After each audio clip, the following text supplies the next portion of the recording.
It's going to be a little bit of a review, maintenance on this, and something Ave kind of brought up that made me look into this. 240 welder that I got at Harbor Freight for under 200 bucks. Of course, using coupons. Even got this bad boy with, I think both of them together were about 200 bucks. Used about 15 plus pounds through this already. Prefer the name brand wire. Anyway, Ave got into a video was talking about when you're welding, well, if you're going to be using a welder, most likely you're cutting metal. That's metal dust, and you're probably going to use an angle grinder. More metal dust, and you're going to be using it in a shop, which is just dusty in general, so maybe you should put a filter in it. And the reason why he mentions that is dust gets in here, yeah, just normal dust ain't going to do much. But if this is metal filings, let's say it's get on contacts that are near one another, especially on a board. Yes, that board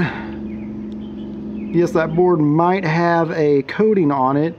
Somewhere along the line, it could possibly make a arcing problem somewhere around a connection that isn't protected. Makes sense. Let alone you want your transformer to breathe. This is a very low, one of the reasons why this is such a cheap welder is because it only has a 20% duty cycle, or 2 minutes every 10 minutes if you're on full load. And I was welding new grips on some tracks for my skid steer, and welding that at its full capacity. This thing was constantly turning off because of this dealio. It's thermal protection. It's going to sense the heat of just this one, which I'm guessing if they just put it at this must be the one that gets hot before this. So with the 20% duty cycle, it's because of this heating up. There is a nice size cooling fan here, which is going to circulate this way and out the vents on the case.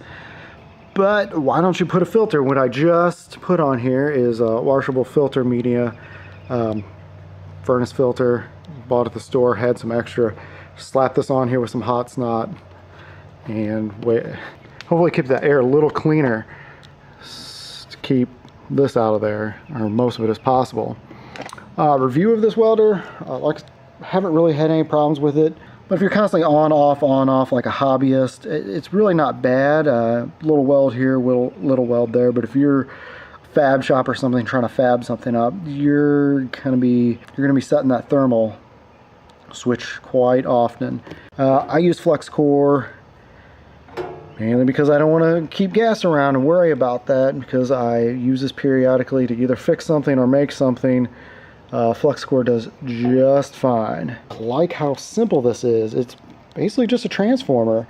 Basically switching these switches, min and max 1 and 2.